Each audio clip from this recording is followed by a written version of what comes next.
నమస్తే అని బోసుకుమరి. ఈ రాములక్క ప్లస్ తులసి చందు వీళ్ళిద్దరూ కూడా ఇప్పుడు సోషల్ మీడియాలో బాగా వైరల్ అవుతున్నటువంటి పరిస్థితి అయితే క్లియర్ గా తెలుస్తుంది. ఒకరు కరెక్ట్ అంటే, ఒకరు తప్పు అంటే, ఒకరు పెయిడ్ ఆర్టిస్ట్ అంటే, నువ్వు పెయిడ్ ఆర్టిస్ట్ అంటే నేను పెయిడ్ ఆర్టిస్ట్ అనేటువంటి విధంగా సోషల్ మీడియాలో విపరీతంగా ఈ వీడియోల వార్ అంటే ఈమె ఒక వీడియో చేస్తే ఆమె ఒక వీడియో చేయటం, ఆమెకు సపోర్ట్ చేసేటువంటి వాళ్ళు 4 వీడియోలు చేయటం, ఈమెకు సపోర్ట్ చేసేటువంటి వాళ్ళు 4 వీడియోలు చేయటం, వీళ్ళిద్దరూ కూడా ఈ విధంగా చేస్తున్నటువంటి పరిస్థితులు అయితే ఉన్నాయి. ఇలా ఎందుకు చేస్తున్నారు అనేటువంటి విషయాన్ని చూస్తే ఒకరి భావజాలం ఒకరికి నచ్చలేదు, ఇది క్లియర్ గా అర్థమవుతున్నటువంటి పరిస్థితులు ఉన్నాయి. ఈ తులసి చందు అనేటువంటి ఆమె నేను అంటే ఆమె హిందువే కాదు క్రిస్టియన్ కి సంబంధించినటువంటి వ్యక్తులు అనేటువంటి విధంగా చాలా మంది ట్రోల్ చేశారు ఆమె. బట్ ఆమె హిందూ విధానం అంటే ఖచ్చితంగా ఆమె నచ్చట్లేదు అనేటువంటి విధంగా మాట్లాడతారు. నేను చాలాసార్లు ప్రస్తావించిన పరిస్థితులు ఉన్నాయి. హిందూ విధానం అంటే ఈమె యాక్సెప్ట్ చేసేటువంటి పరిస్థితి లేదు.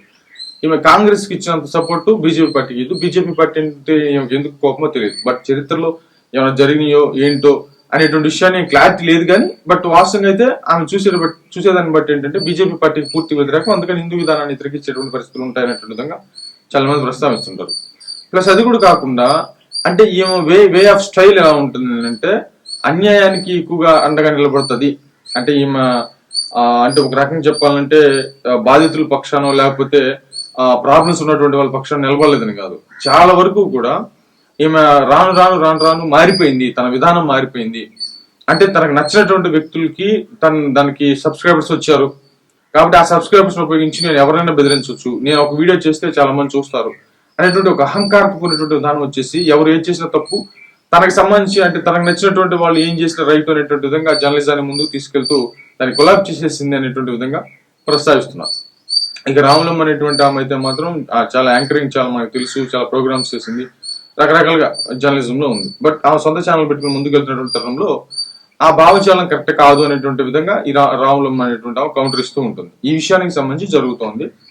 నేను ఏమంటానంటే టోటల్ గా అంటే దీనికి ఫైనల్ కంక్లూజన్ ఏంటంటే ఇప్పుడు ఆమెకు సపోర్ట్ చేసి కొంతమంది ఏమకు సపోర్ట్ చేసి కొంతమంది వాళ్ళని అనవసరంగా ఒక యూట్యూబ్ స్టార్స్ ని అంటే ఒక యూట్యూబ్ లో జర్నలిస్ట్ గా ఉన్నటువంటి వ్యక్తులని ఒక star journalist YouTube star journalist award ఏమైనా ఇస్తారేమో చూడండి, అట్లా చేసేటట్టున్నారు. టోటల్ గా అయితే అక్కడ అంత సీన్ ఏం లేదు అసలు వాస్తవంగా చెప్పాలంటే.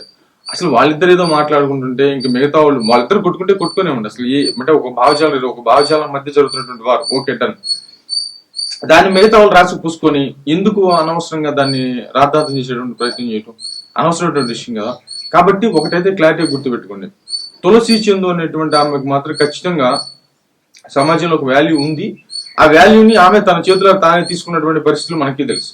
ఈ రాములమ్మ అనేటువంటి ఆమెకు సంబంధించి బాగా త్వరలో అంటే చాలా తొందరగా ఫేమస్ అయినటువంటి వ్యక్తి. అంటే ఎందుకంటే ఆల్రెడీ టీవీస్ లో వాటిలో చాలా ప్రోగ్రామ్స్ లో కనపడింది కాబట్టి యూట్యూబ్ ఛానల్ పెట్టగానే ఒక ఇంట్రెస్ట్ వచ్చి ముందుకు వెళ్ళినటువంటి పరిస్థితులు అయితే ఉన్నాయి. కాబట్టి ఇలాగా ఒక ఎక్స్పెక్టేషన్స్ అయితే ఉన్నాయి ఏది వీళ్ళిద్దరి మీద ఏదో ఒక రకంగా. దీన్ని దిగజార్చుకోవద్దు అనేది నా సలహా. ఎందుకనంటే వీళ్ళకి సపోర్ట్ చేసేటువంటి వ్యక్తులు వాళ్ళని దిగజారుస్తున్నారు అనేటువంటి విషయాన్ని ఖచ్చితంగా గుర్తుపెట్టుకోండి. బట్ ఇప్పుడైతే మాత్రం మంచి పబ్లిసిటీ వస్తుంది, అటు ఇటు వార్ జరుగుతుంది, ఆ భావజాలం ఈ భావజాలం అని చెప్పేసి వస్తుంది. ప్లస్ వాళ్ళిద్దరు కూడా బాగా పబ్లిష్ అయిపోతారు, బాగా పబ్లిక్ ఫిగర్లు అయిపోతారు, యూట్యూబ్ జర్నలిస్ట్ స్టార్లు అయిపోతారు అని చెప్పేసి మనం అనొచ్చు. ఓకే డన్ కాదన్ను, ఇట్లా అయితే బాగా పబ్లిసిటీ వస్తుంది. కానీ రాబోయేటువంటి రోజుల్లో దిగజారుతనం అవుతుంది అనేటువంటి విషయాన్ని మాత్రం ఖచ్చితంగా గుర్తుపెట్టుకోవాలి. లేదంటే ఎవరు ఇష్టం అవుతుంది.